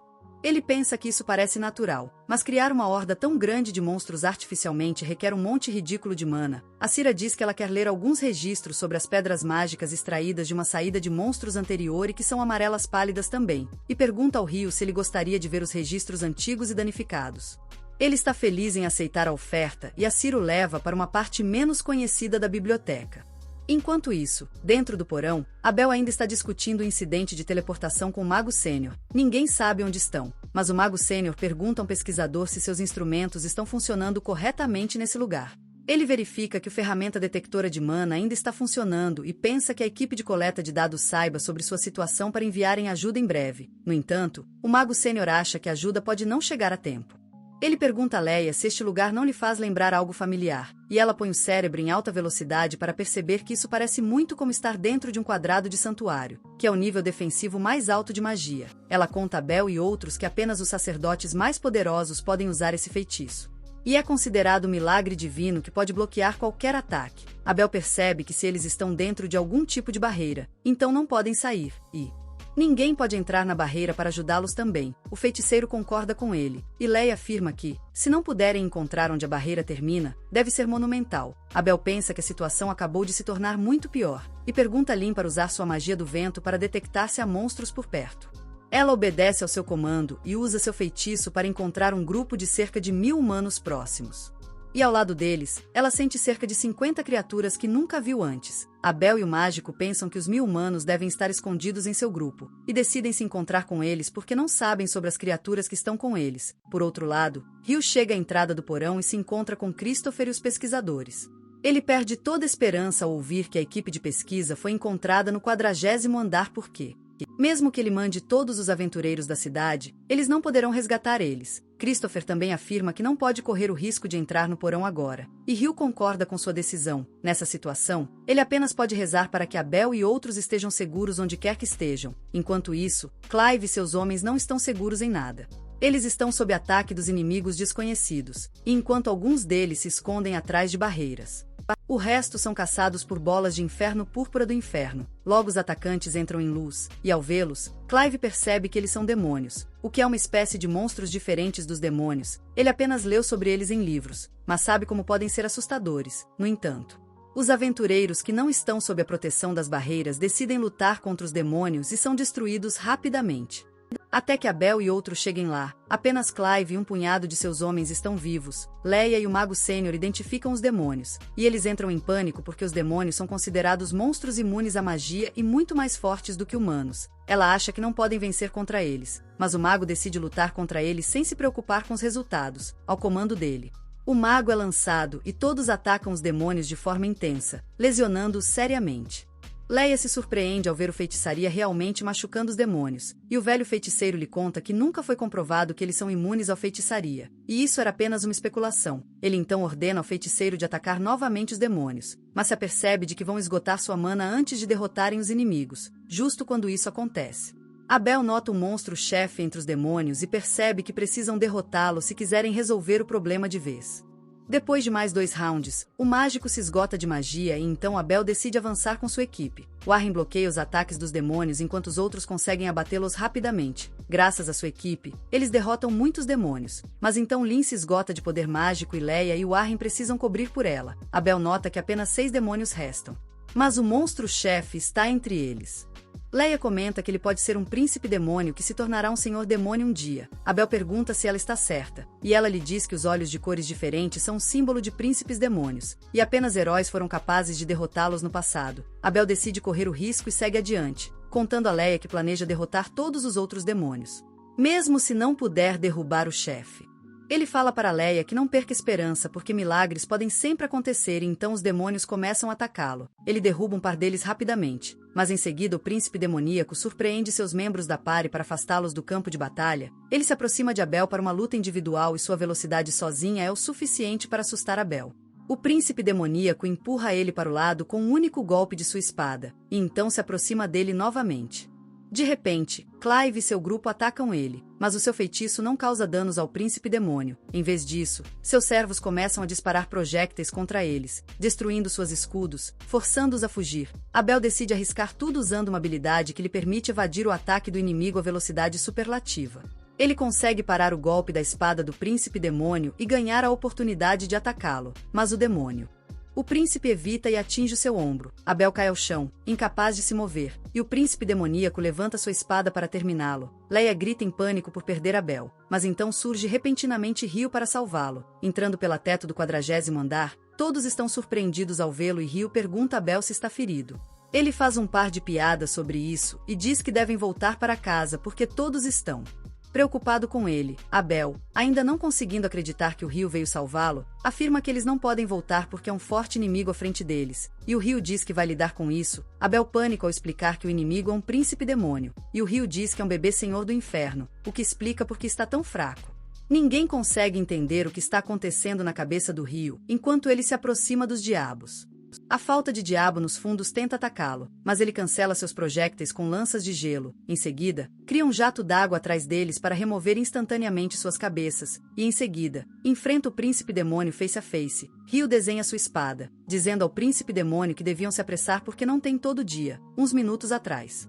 Quando Nathalie descobriu que Abel e outros ainda estavam na 40º andar do porão, ela correu para encontrar o Rio imediatamente. Ele não estava em seu quarto, e seus colegas de quarto lhe disseram que devia procurá-lo na biblioteca do lado norte. Ela nem sabia onde ficava o norte, mas uma vez que obteve as direções dos meninos, correu para encontrar o Rio, felizmente. Ela o encontrou pelo caminho e perguntou logo para ele ir ao porão porque Abel e sua equipe estavam em perigo. Rio resolveu pegar os detalhes no caminho e imediatamente colocou ela em uma carruagem feita de gelo. Enquanto arrastava a carruagem até a porta do porão, ele aprendeu sobre as desaparecidas no porão, mas estava curioso sobre por que Nathalie o abordou. Ela lhe disse que Abel havia pedido que ela o contatasse se precisasse de ajuda e que não estava lá. Rio entendeu a missão imediatamente e correu em direção à porta do porão. Os guardas lhe disseram que ninguém era permitido entrar, mas ele simplesmente criou paredes de gelo para cortá-los, entrando facilmente lá dentro. Depois disso, decidiu que levaria de mais tempo alcançar o 40º andar usando o método normal. Em vez disso, usou seus jatos d'água para escavar até seu destino rapidamente. Agora, ele está parado diante do príncipe demoníaco, pedindo-lhe que faça o primeiro movimento. Ele assume sua posição e, quando o príncipe demônio ataca, Ryu se move rapidamente para o lado e corta limpidamente a sua garganta. Ele pensa que o monstro era bem lento, pelo menos o trabalho está pronto rápido. No entanto, o príncipe demônio apenas pega sua cabeça de volta como um giga-chefe e a coloca no lugar novamente. Ryu pensa que ele pode ser problemático para lidar, mas decide ver até que ponto o monstro pode regenerar. Ele cria instantaneamente centenas de jatos d'água para cortá-lo em pedacinhos minúsculos e um dos jatos d'água destrói sua pedra mágica, transformando-o em pó. Abel se surpreende ao ver que o Ryu simplesmente demoliu um príncipe demoníaco com arremesso. Ele agradece por salvá-los todos e o Pique não Shao Ryu pergunta para ele pagar essa dívida tratando para jantar hoje à noite. O Ryu lhe diz que vai tratá-lo durante toda a semana, e o Ryu se alegra em ouvir isso. Exatamente nesse momento, Leia chega lá e abraça Bel apertadamente. Enquanto Warren leva o anel inconsciente para um lugar seguro, o Mago Sênior também chega ali para agradecer a Ryu por ter ajudado, e ele responde que foi sorte ter chegado aqui a tempo. Ele então nota que muita gente já morreu antes de ele chegar. E Abel lhe conta que devem colher as pedras mágicas dos demônios e usar o dinheiro obtido para apoiar as famílias das pessoas mortas.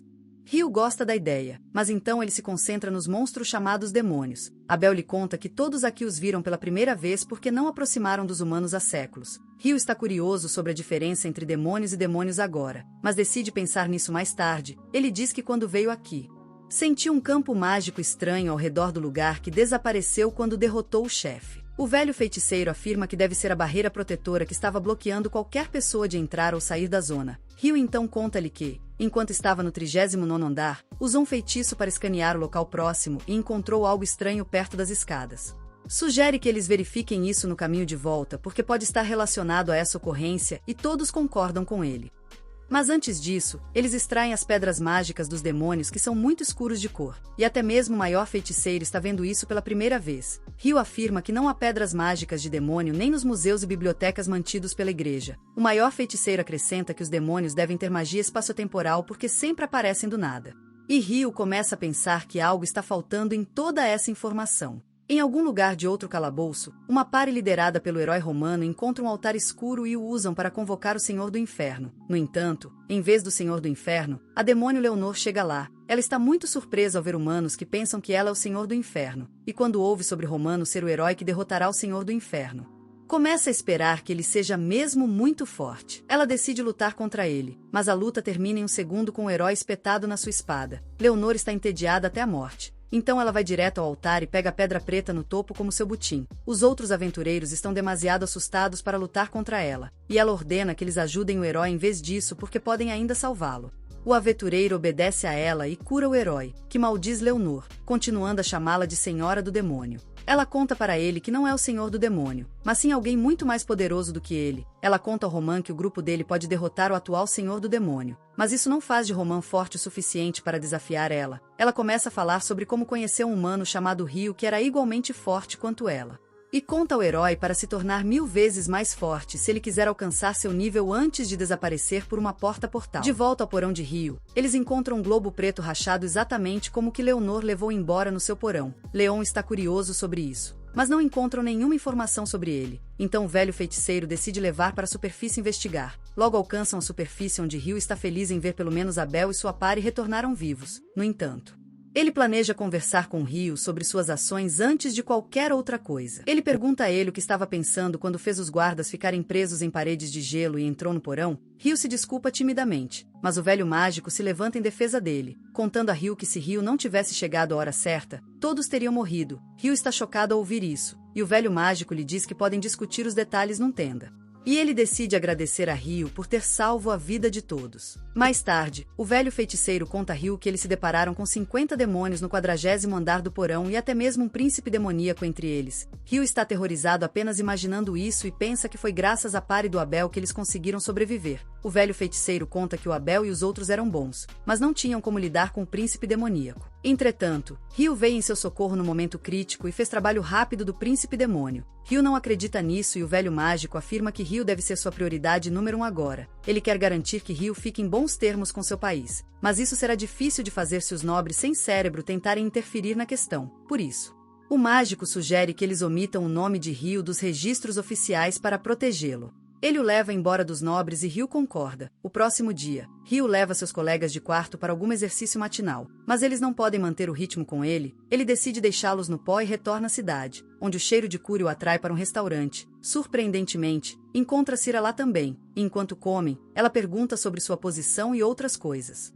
Uma vez que terminam de comer, Ryu pergunta a Cira por que nunca vem ao Grêmio quando está lá, um aventureiro, e ela lhe conta que está trabalhando atualmente como instrutora de esgrima para os cavaleiros locais. Então não precisa lidar com o Grêmio. Ryu se surpreende ao ouvir isso e Cira lhe diz que é muito mais forte do que parece. Ela pede a ele que junte a ela para uma sessão de sparring se estiver livre mais tarde.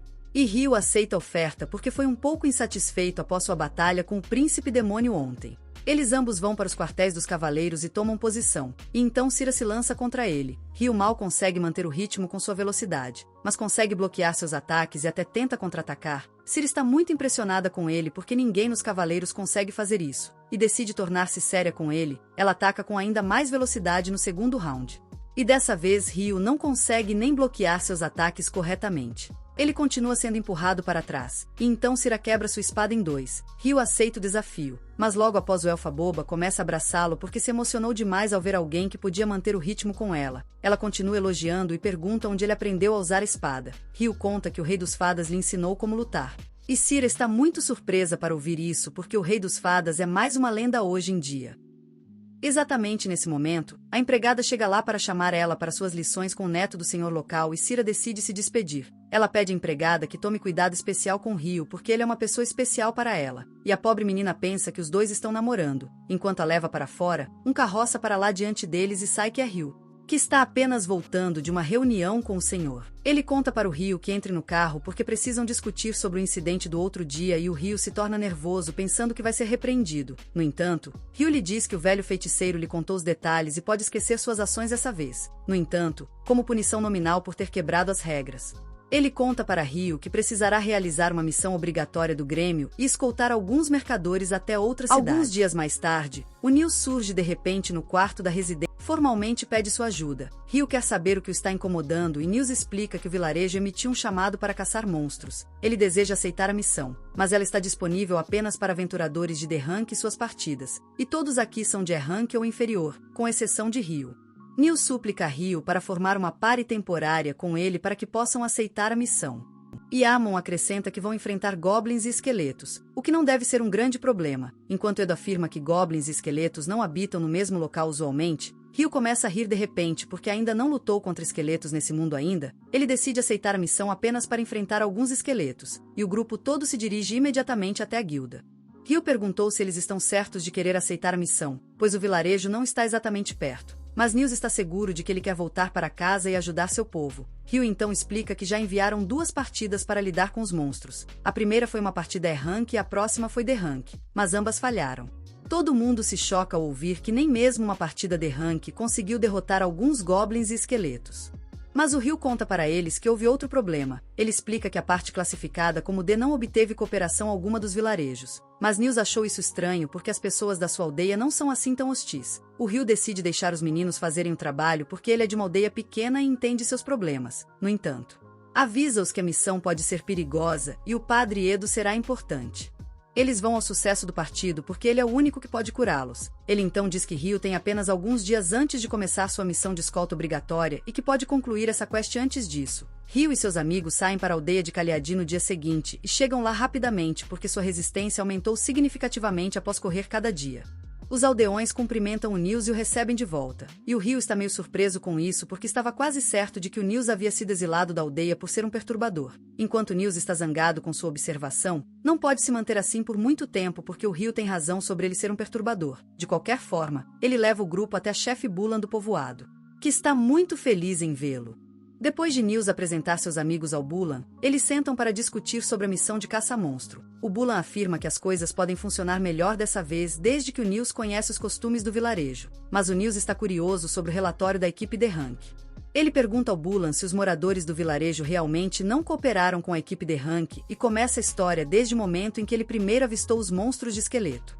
Ele afirma que quando a Pari Erranque I chegou ao vilarejo, eles levaram a luta muito adiante na Floresta Oriental, onde os moradores são proibidos de ir, teriam sido expulsos pelos moradores de qualquer forma, mas se feriram e voltaram sozinhos. Uma vez que a Pari Erranque chegou ao vilarejo, os moradores não confiavam mais neles, não queriam abrigar mais os aventureiros. E isso é porque a Pari Erranque voltou vazio também. Nils entende plenamente as reações dos vilarejos, mas sabe que seus amigos não podem nem seguir a história sem alguma informação de contexto. No entanto, essa informação é um segredo do povoado e lhes pede para esperar até que ele obtenha a permissão do conselho do povoado para contar sobre isso. Mais tarde naquela noite, eles se hospedam na casa de Nils, onde seu irmão mais novo e irmã o acolheram. Eles falam sobre como Nils sempre quis se tornar um aventureiro assim que completou a idade de maioridade, mas infelizmente, os pais morreram e ele ficou para cuidar deles até estarem prontos para viverem sozinhos. Justo quando isso aconteceu, Nils volta da reunião com o conselho e conta aos amigos que o conselho lhe deu permissão para compartilhar os segredos do vilarejo com eles. Ele pede que mantenham isso em segredo também e começa a explicar que há 2 segredos especiais. Coisas sobre o seu vilarejo. A primeira é o seu animal guardião que vive na Floresta Oriental. E Ryu se emociona simplesmente ao ouvir isso. Ele começa a pensar que o animal guardião provavelmente será possuído por um deus mau e atacá-los, porque é isso que ele viu em anime, e então terá que lutá-lo. Nils o puxa da sua linha de pensamento. E então diz que a segunda coisa especial sobre o seu vilarejo é o santuário. Ele afirma que o ancião do vilarejo irá mostrar-lhes o santuário pessoalmente amanhã e eles devem descansar para a batalha que está por vir. No dia seguinte, Bolin leva Ryu e seu grupo para o local onde os goblins são encontrados. Ito e Amon encontram pegadas de goblin e pensam que o ninho deve estar próximo. Justo então, Ryu sente que os goblins estão se aproximando. E Nils sugere que eles matem todos, mas deixem um vivo, pois aquele goblin irá correr para casa e, em seguida, eles podem usar isso como uma oportunidade para atacar o ninho. Apague o mentir assentamento de Goblin. Logo, os Goblins chegam ao local e Ryu usa sua magia de gelo para prendê-los. Os outros meninos pulam sobre os Goblins indefesos e os derrubam, poupando apenas um deles. Para que ele possa voltar rapidamente para a família, os meninos o seguem e encontram ele conversando com outros Goblins fora de uma caverna. Ryu decide que eles devem terminar os Goblins lá primeiro e imediatamente os prende em gelo, dando às suas amizades a chance de dar os golpes finais. No entanto, assim que elas terminam com a turma, o chefe grande dos Goblins sai. Nils e outros estão aterrorizados quando descobrem que seu próximo oponente é um general de Goblins. Mas Ryu esmaga-o no chão com suas correntes de gelo e então pede a Nils para dar-lhe o golpe final. Graças a isso, eles são capazes de matar facilmente o general de Goblins e extrair sua pedra mágica. Antes de retornar ao vilarejo, no vilarejo, a anciã está esperando por eles e está feliz em saber que os meninos já se encarregaram dos goblins. Ela pede que o seguem até o santuário, e Edo nota um trinquete estranho preso sua vara. Enquanto isso, Ryu está ocupado pensando na cena em que a fera guardiã é possessa por um espírito maligno e ele precisa lutá-la. Mas Nils lhe diz parar com qualquer pensamento que tenha. Tem na sua mente viu. Quando eles entram na floresta após isso, Edo vai até a anciã e pergunta sobre o ornamento em seu bastão. Ele reconhece como a marca do deus Esserra da Mãe Terra, e a vovó está impressionada com seu conhecimento. Ryu está curioso sobre a história e Edo explica que há muito tempo havia 7 deuses que eram adorados neste país. Mas agora todas as igrejas apenas adoram a deusa da luz. A velha afirma que apesar dos outros deuses terem sido esquecidos pela maioria das pessoas, sua aldeia tem adorado a deusa da terra por gerações. Ela explica então que pode usar magia curadora também, mas ao contrário dos sacerdotes que precisam de encantos e feitiçaria, os seguidores da deusa da terra podem lançar magia mesmo sem isso. Logo, eles chegam à caverna do monstro guardião e a velha o chama. Ela conta isso para ele que trouxe Nils e os aventureiros que querem permissão para realizar a missão. E Ryu se emociona ao ver qual tipo de bicho vai sair. Um lobo falante gigantesco sai da caverna e Ryu fica louco e desapontado porque não parece corrompido e ele não vai poder lutar contra isso. O lobo olha para os meninos e para quando seu olhar atinge Ryu. Ele se apresenta como Cousin antes de perguntar o nome de Ryu. E isso é um choque para a vovó.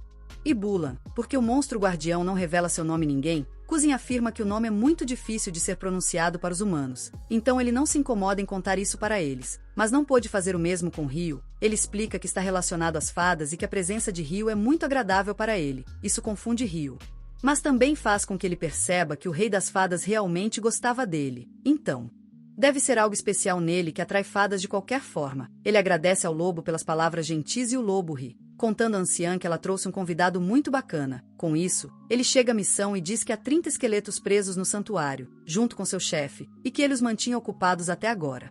Ele afirma que o chefe é muito poderoso e que precisam lidar com todos os subordinados antes de chegar a ele. Todo mundo concorda com o plano e Edo usa sua magia leve para fazer trabalho rápido dos esqueletos. Uma vez que os esqueletos normais são derrotados, Ama e Nils abrem a porta do santuário para revelar o esqueleto-chefe gigante trancado lá dentro. Ryu imediatamente transforma suas espadas em martelos de gelo, dizendo-lhes para usá-los para danificar o chefe enquanto ele o impede. No entanto, antes que a luta comece, ele cria uma flor de gelo alta no céu para sinalizar para Xen largar o selo na porta. Quando o lobo libera o selo, o esqueleto-chefe sai da capela em disparada. Ryu imediatamente usa sua habilidade para criar uma placa de gelo no chão, fazendo com que este escorregue, e então Ama e Nils começam a destruir seu mundo com suas marteladas. O esqueleto-chefe continua escorregando a cada vez que tenta sair, e leva um tempo considerável para Ama e Nils derrotá-lo. Uma vez que eles terminam, todos decidem verificar o interior do santuário porque até a mais velha nunca havia entrado lá antes. Eles encontram uma estátua da deusa da terra no final da caverna, segurando um globo partido na mão. A mais velha se lembra que a mais velha antes dela usava falar sobre estátua da deusa, segurando um jasmim brilhante que subitamente tornou-se preto um dia e então se partiu. Ela também se lembra que o animal guardião falava sobre o santuário receber um presente, uma energia de outro lugar, e acha que algo muito estranho está acontecendo aqui que criou os monstros. Ela decide selar o santuário com sua magia para garantir que essa energia estranha não alcance ele e mais monstros não sejam gerados. Com sua missão concluída, os meninos voltam para a cidade de Lune. No caminho, eles conversam sobre como foi quase 300 dias desde que se tornaram aventureiros, e isso significa que logo serão expulsos dos dormitórios. Monstros e Edo já estavam planejando para aquele dia e pediram que Ama e Ryu os acompanhassem quando alugaram uma casa para morar. Ama imediatamente pula na oportunidade, mas Ryu lhes disse que precisa de um tempo para dar uma resposta porque tem outros fatores a considerar. Logo após isso, eles voltam à cidade e é hora para Ryu emprego de escolta pulsar. Acidentalmente, todos os colegas de quarto dele também estão escoltando o mesmo mercador para a cidade de Vitnasha. Ryu está feliz em viajar com eles e aprende com Nils que eles formaram um grupo chamado Quarto Nu 10, pois seu cérebro não conseguiu pensar em algo melhor. Edo e Amon já aceitaram esse nome ridículo como destino, e Ryu não tem muito interesse nisso também. Ele começa a falar com os amigos sobre a longa duração de sua estadia em Vitnasha e eles lhe contam que o cliente está mesmo participando do Festival Portuário Aberto, que é realizado em Vitnasha a cada 5 anos. Ryu fica muito animado ao ouvir sobre o festival e seus amigos lhe dizem que haverá muitas coisas para explorar lá. Logo após isso, o grupo chega a Vitnasha e o cliente os leva até a pensão onde todos vão ficar. Ele comunica a todos os guardas que estão livres para desfrutar do festival nos próximos 10 dias e eles voltarão a Lune após isso. Assim que a reunião termina, Ryu e Nils correm em direção às barracas de comida, e os outros 2 meninos seguem hesitantes atrás deles. Eles desfrutam do delicioso street food de Vitnasha, a maioria inspirada na comida da terra. No dia seguinte, uma imensa fila de convidados surge fora das portas de Vitnasha. Mas por que um hóspede importante está tendo problemas com seus papéis? Todos os outros têm que esperar por sua vez. Um dos hóspedes que estão esperando inclui Oscar, o maior feiticeiro do Império WH. Ele está um pouco bravo com a demora já, mas então seu assistente pergunta se ele sabe o motivo pelo qual o imperador os enviou aqui. Oscar não está muito certo sobre isso, mas tem uma teoria de que o imperador os enviou também ao mais jovem filha, Princesa Fiona, para que ele pudesse lidar com alguns negócios difíceis sem lhe contar. O assistente entende a lógica de Oscar, pois o imperador é um pai amoroso em relação a Fiona. Ela é uma gênio quando se trata de magia e já é a comandante dos magos da corte, e o imperador não quer mostrar seu lado escuro e cruel para ela. Oscar acredita que o imperador provavelmente deseja eliminar alguns nobres que estão tentando rebela-se contra ele, mas ele não tem prova para essa teoria. No entanto, ele afirma que não importa, pois sua obrigação é apenas proteger Fiona de perigo. Mais tarde naquela noite, uma festa organizada para os nobres visitantes em Vitnasha, e Fiona comparece ao lado do seu irmão mais velho Conrad, enquanto Conrad se socializa com os convidados e maneja diplomacia. Ele nota que sua irmã está cansada e lhe diz para descansar um pouco. Fiona aceita com prazer a oportunidade de ir para seu quarto e se deitar na cama, pois preferiria treinar com seus soldados em vez de comparecer a essa festa. O dia seguinte começa com uma procissão grandiosa, e Ryu nota Bel sentado desconfortavelmente entre os convidados especiais. Seus amigos também o notam, e então Mills começa a encarar Fiona. Edo lhe diz que ela é uma princesa que está muito acima de sua classe social e que ele deve se concentrar em outras coisas. A recepcionista da guilda por enquanto. Justo então, Lin e outros membros do grupo de Abel chegam lá, e Ryu pergunta o que Abel está fazendo entre os Vits. Leia lhe conta que Abel está aqui como representante do mestre guilda, que vai chegar aqui amanhã, justo quando isso acontece. Lin nota uma barreira mágica forte protegendo os convidados especiais, e Edo se interessa por ela porque pensou que seria apenas uma barreira mágica normal. Lin conta para ele que ouviu história sobre um tesouro herdado pela família do Senhor de Vindnasha que pode criar uma barreira de vento e ela acredita que as histórias são verdadeiras. Ryu está muito animado ao ouvir falar em um tesouro que possa lançar magia, mas Lin lhe diz que é altamente ineficaz, então eles apenas o usam em ocasiões especiais como essa. Leia concorda, afirmando que proteger os nobres e príncipes de diferentes reinos é fundamental. Ela é digna do custo, e Ryu deseja que nada de ruim aconteça durante o festival. Com isso, Lin se volta para Fiona, dizendo que se o comandante da estreia revelar suas forças mágicas aqui, seu tenente também deve estar aqui. Ryu está curioso sobre esse cara e as meninas começam a contar histórias sobre o lendário Mago do Inferno. Ele é dito ter queimado 1,000 soldados com um único feitiço, e uma chance de acertar em cheio entre. Sua outra façanha, Leia afirma que não sabem quantos dos boatos são verdadeiros, mas ela não quer nada a ver com um homem tão perigoso. Com isso, a partida de Abel parte em direção ao seu destino, e Nils conta para Ryu que também devia explorar o festival. Ryu concorda, mas justo quando está se virando, Oscar passa bem ao lado dele. Eles imediatamente se afastam um do outro para evitar uma colisão e se desculpam polidamente um pelo outro. Ryu sai com seus amigos, mas Oscar continua a olhar para ele por um tempo. Depois disso, Oscar se ocupa em comprar guloseimas para a princesa, pois isso é o que ela lhe pediu. Ele já está tendo dificuldade em carregar tudo pela multidão. Além disso, seu assistente orienta, garantindo que eles não esqueçam nada da lista. Por outro lado, Abel e Príncipe Conrad se encontram por acaso. E Conrad comenta que Abel parece que alguém ele usava conhecer. Abel lhe diz que está enganado e começa a falar sobre como sentou ao lado da Fiona mais cedo. No entanto, ele também está mais interessado no Oscar do que na princesa. Mas Conrad faz uma desculpa sobre ter visto um amigo na multidão e o deixa abruptamente. Enquanto isso, a princesa Fiona volta para seu quarto e se senta novamente na cama. Logo após isso, Oscar e seu assistente voltam com um lanche, e ele está muito exausto porque não gosta de multidões. Seu assistente menciona que quase bateu em alguém mais cedo e Oscar responde que reagiu muito rápido, então não teriam se chocado mesmo se ele não tivesse movido. Fiona pergunta quem eles estavam falando sobre, e Oscar conta sobre o Ryu, dizendo que vestia como um mágico, mas podia mover-se como um esgrimista. Além disso, ele serve como um forno de micro-ondas para Fiona e aquece os snacks para ela. Ela está muito feliz com isso e o agradece, chamando de professor. Mas Oscar não está realmente confortável com isso. O próximo dia, Ryu e seus amigos desfrutam de uma competição de arco e flecha, e Amon e Edo se inscrevem como participantes. Eles tentam acertar alvos flutuando sobre o mar, mas falham em acertar qualquer coisa, e Ryu pergunta a Nils se ele não vai tentar. Nils orgulhosamente lhe conta que nunca tocou em Abel na vida. Ryu então chega e começa a rir porque também era igual a Nils antigamente. Ryu aproveita essa oportunidade para empurrar Abel a participar da competição. E apesar de não estar com disposição para isso, Abel consegue acertar o alvo mais distante. Todo mundo estoura em aplausos assim que ele atinge o alvo.